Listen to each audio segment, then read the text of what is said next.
We are in the bee yard today. It's November, almost Thanksgiving, and I'm doing some winter prep. I've made some bee candy right here, and I made a video about that. If you want to know my bee candy recipe, check out that video.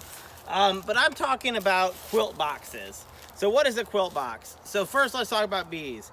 Bees did not evolve in a cold climate, right? They are not native to America. They evolved in a pretty moderate temperate climate, and actually they aren't great with winters, right? So we have to do some extra support to help bees get through winter. There's two things that are going to kill your bees in the winter, right? Three things if you count mites, but hopefully if your bees have made it to Thanksgiving, hopefully you got past the mites and you treated and your bees are happy. But now you got to worry about the cold, and you got to worry about moisture. My first year of beekeeping, I lost 2 hives, and I started with 2 hives. So my first year of beekeeping, my hives failed. One I lost to mites in November. The other hive I lost in February due to moisture. There was water dripping down from the top of the hive box. So let's talk about how do bees stay warm. In the wintertime, they can actually use their wing muscles. I think they can even detach their wings from their muscles, and they're able to vibrate those muscles, and they're in a big cluster.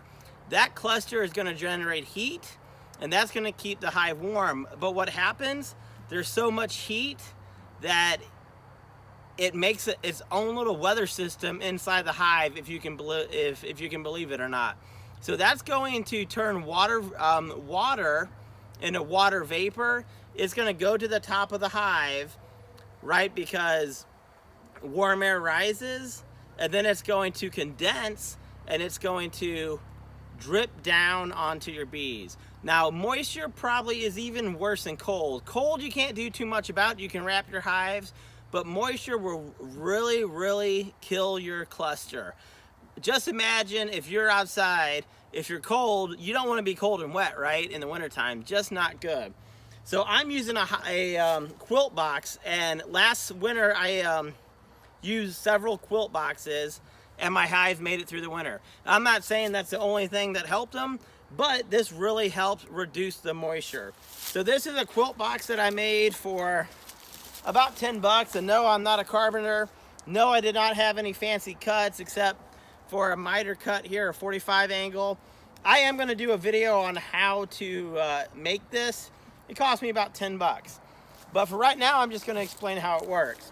So I actually added a shim on the bottom, and that is so that I can put my sugar candy on the bottom, and in the wintertime, if I have to do an inspection, I'll lift this up and the sugar candy will be underneath.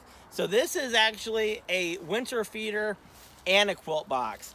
So there is a layer of, window screen here, stapled. And then I have these holes drilled throughout the box. Those are also on the inside. Those are covered with screen and stapled to keep varmints out and such. And then you have a pretty decent layer of shavings here, right? You can get these shavings at a pet store, a grocery store, a feed store for horses. This is basically bedding material. So this is what happens in the wintertime. With a quilt box, the bees are still going to generate heat.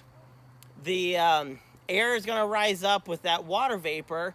It's going to go through this window screen, right? Water is tiny. It's tiny little molecules, people. It's going to go through this window screen, and then it's going to go to the top of the box still, and then it's going to drip down, and it's going to be trapped by this bedding. So instead of the water dripping on my bees, it's going to be trapped in this quilt box. And then what happens, these holes are really important for a quilt box. The water is going to get wicked away through these holes in wind. And when you check out your quilt box in the wintertime, it really should not be wet. It should be pretty dry overall. If it's a little damp, that's okay. But it should be pretty dry because it's a wicking mechanism. So this is my quilt box. I'm going to put it on with some bee candy. I'm gonna show you how it works again. And I probably will do a video on how I make these. It's pretty simple. Again, it cost me about 10 bucks. This is a great way to keep moisture away from your bees. A lot of northern beekeepers use these. I'm in North Carolina, but I'm in the mountains, and sometimes we can get a lot of snow, a lot of rain, especially in the wintertime.